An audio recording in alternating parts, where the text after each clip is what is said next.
आपने ऐसे लोगों के बारे में सुना होगा जो कुछ मांगते हैं और सभी उम्मीदों से परे वो उनके लिए सच हो जाता है। आमतौर पर ऐसा उनके साथ होता है जो श्रद्धा रखते हैं। मान लीजिए आप घर बनाना चाहते हैं। अगर आप सोचने लगेंगे, अरे मैं एक घर बनाना चाहता हूं, घर बनाने के लिए 50 लाख रुपए चाहिए, मेरी जेब में 50 रुपए हैं, नहीं होगा नहीं होगा, संभव नहीं है। जैसे ही आप कहते हैं संभव नहीं है, आप ये भी कह रहे हैं कि मैं ये नहीं चाहता।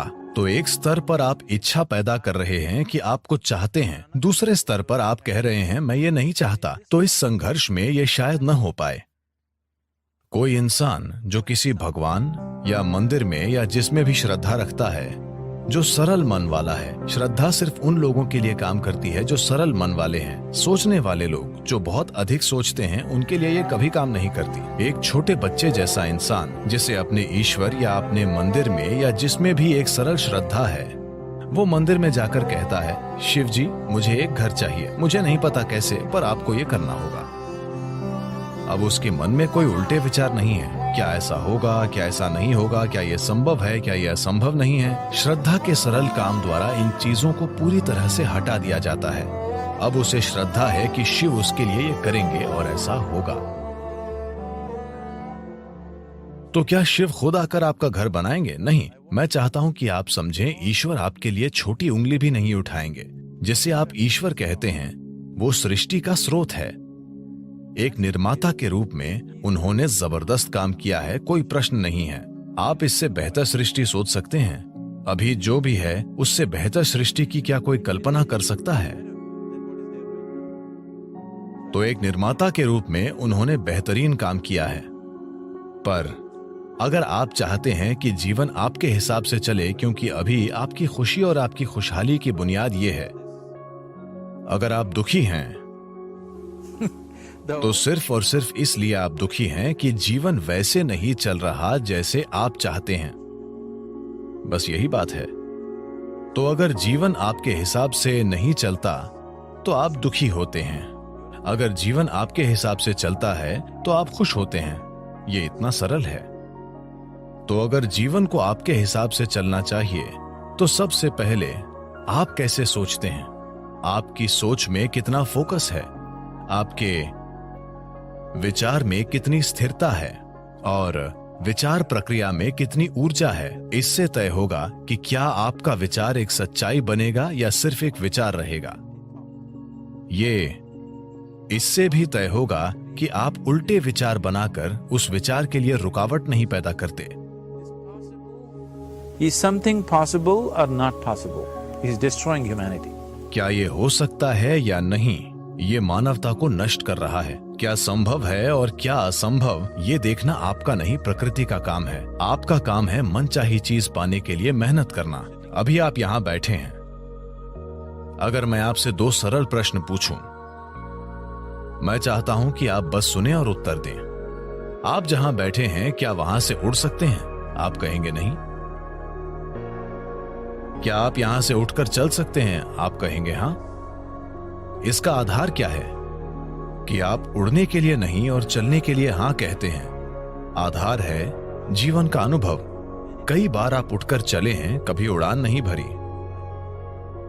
या दूसरे शब्दों में, आप जीवन के पिछले अनुभव को आधार बनाकर यह तय कर रहे हैं कि कुछ संभव है या नहीं।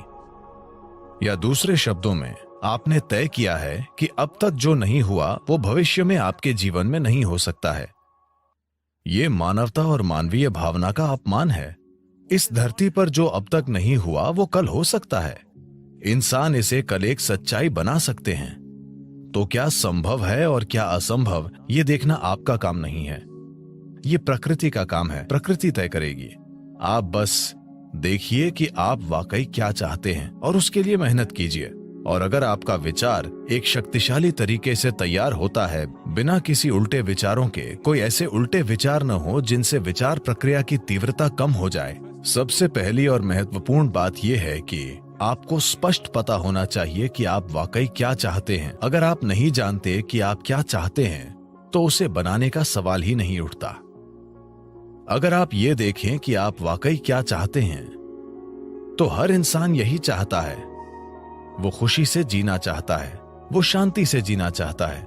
In terms of its relationships, वो चाहता है कि उसके रिश्ते प्यार भरे हों, या दूसरे शब्दों में कहें तो कोई भी इंसान यही चाहता है कि वो अपने भीतर सुखी हो और उसके चारों ओर सुख हो। ये सुख अगर हमारे शरीर में होता है तो हम इसे सेहत या सुख कहते हैं। अगर ये हमारे मन में होता है तो हम इसे शांति और खुशी कहते हैं। अगर ये हमारी भावना में होता है तो हम प्यार और करुणा कहते हैं। अगर ये हमारी ऊर्जा में होता है तो हम इसे आनंद और परमानंद कहते हैं। यही एक इंसान की तलाश है। चाहे वो काम करने अपने ऑफिस जा रहा है, वो पैसा कमाना चाहता है, करियर बनाना चाहता है, परिवार बनाए, वो बार में बैठे या मंदिर में बैठे, वो तब भी उसी चीज की तलाश में है, भीतर सुख, चारों ओर सुख। अगर यही हम चाहते हैं तो मुझे लगता है इसे सीधे संबोधित करने और इसे बनाने के लिए खुद को प्रतिबद्ध करने का यही समय है। तो आप खुद को एक शांतिपूर्ण इंसान, आनंदमय इंसान, प्रेम करने वाला इंसान, सभी स्तरों पर एक सुखद इंसान बनाना चाहते हैं। और क्या आप इस तरह की दुनिया भी नहीं चाहते? एक शांतिपूर्ण दुनिया, एक प्रेमपूर्ण दुनिया, एक आनंदमय दुनिया। नहीं नहीं, मुझे हरियाली चाहिए, मुझे भोजन चाहिए। आनंदित दुनिया से हमारा मतलब है कि हम जो भी चाहते थे वो हो गया। आप इसी की तलाश कर रहे हैं, तो आपको यही करने की जरूरत है कि अपने और अपने आसपास के लोगों के लिए एक शांतिपूर्ण, आनंदमय और प्रेमपूर्ण दुनिया बनाने के लिए प्रतिबद्ध हो जाएं।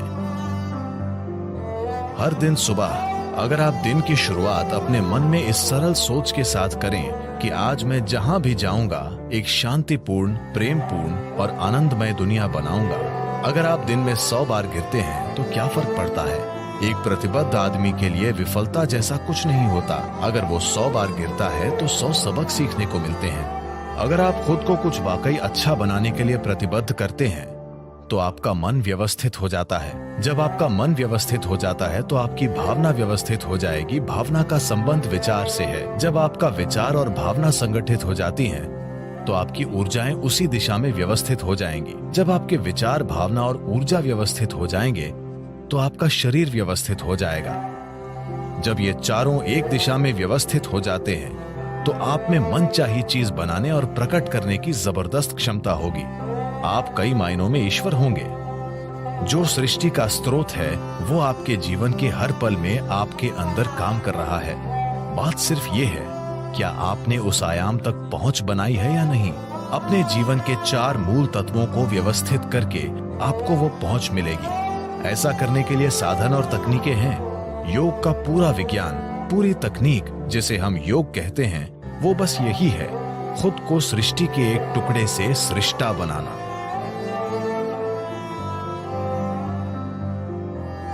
ये मेरी इच्छा और मेरा आशीर्वाद है कि दुनिया में हर इंसान को अपने भीतर सृजन के स्रोत तक पहुंच हो, ताकि वो रचनाकार की तरह यहां काम कर सके, न कि सिर्फ एक रचना के रूप में।